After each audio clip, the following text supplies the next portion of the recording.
On se trouve devant un blindé exceptionnel, le Panzer IV Haus J. Il appartient au musée des blindés des Saumur. On les remercie d'ailleurs pour avoir la chance de tourner cette vidéo. Je vais vous emmener avec moi, vous allez voir, c'est un char exceptionnel, en excellent état. C'est un monstre d'acier que l'on voit dans les films, dans les séries, dans les documentaires. Et je vais vous en dire un petit peu plus. Allez, on y va.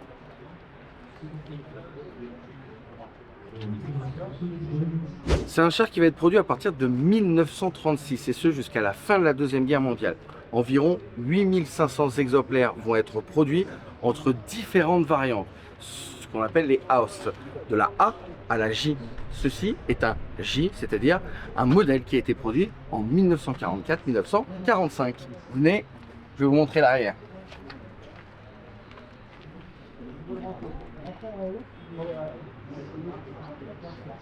Juste derrière moi, vous avez donc le char avec l'insigne de la deuxième division de Panzer, la deuxième division blindée de l'armée allemande.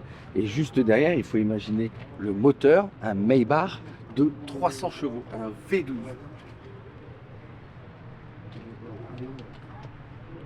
Sur cette variante précisément, il y a une petite chose qui change, c'est que la tourelle est entraînée par une batterie électrique, un moteur électrique supplémentaire.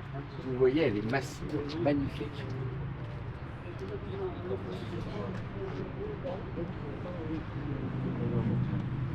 Vous avez ici sur le côté ce qu'on appelle des jupes, ce sont des jupes de protection. C'est-à-dire que ça sert à faire détonner des munitions anti-char qui pourraient venir contre le Panzer.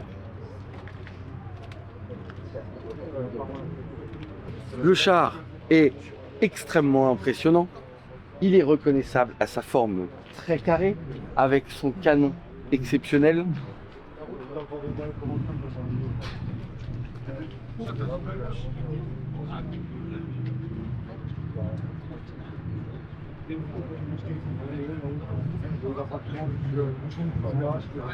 Dans ce monstre d'acier, un équipage de 5 personnes qui vont être en charge de déplacer, de combattre au sein du Panzer IV.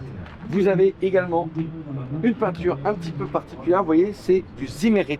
C'est pas vraiment une peinture, c'est une peinture, un composé qui empêche les mines d'adhérer, les mines métalliques d'adhérer au char. Donc vous en voyez beaucoup, notamment en Normandie.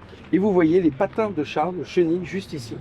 Pourquoi est-ce que c'est placé ici? C'est une protection supplémentaire. Lorsque le véhicule est touché, cela fait office d'un blindage supplémentaire. C'est non officiel, mais les équipages le font énormément. Allez, je vous emmène sur la tourelle. Donc on est sur le Panzer IV. Je vais vous amener avec moi. On va faire le tour de la tourelle, une chose que l'on voit très rarement. On monte. On vous l'a dit un petit peu plus tôt dans la vidéo, ceci est la dernière variante produite. C'est une variante de fin de guerre, produite entre 1944 et 1945, environ à 1800 exemplaires. Ce Panzer IV est dans une variante simplifiée, c'est-à-dire qu'on fait au mieux pour produire au plus vite et en plus grand nombre pour rejoindre le front. Vous avez juste ici le canon incroyable de 75 mm.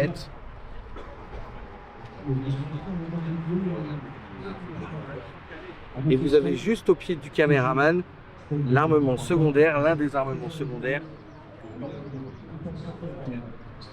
Je suis en ce moment sur la tourelle, vous voyez, on fait attention, on se met debout. Vous avez les du commandement juste ici.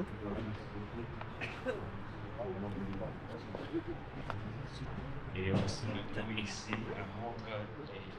C'est tous bien avec d'autres qui vont sauter juste l'après-midi.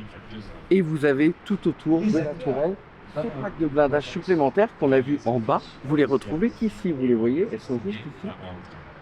Tout autour de la tourelle, c'est une protection supplémentaire.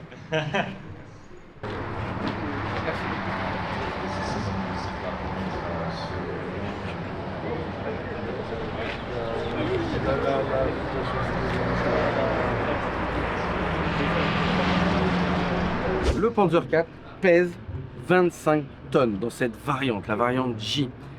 Le plein, c'est 680 litres et l'autonomie, c'est 320 km. Imaginez la consommation de ce petit bébé.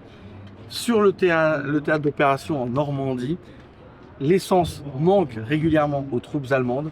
Il faut donc pouvoir remplir le réservoir. La consommation est dingue, je le répète. On fait 320 km avec 680 litres d'essence.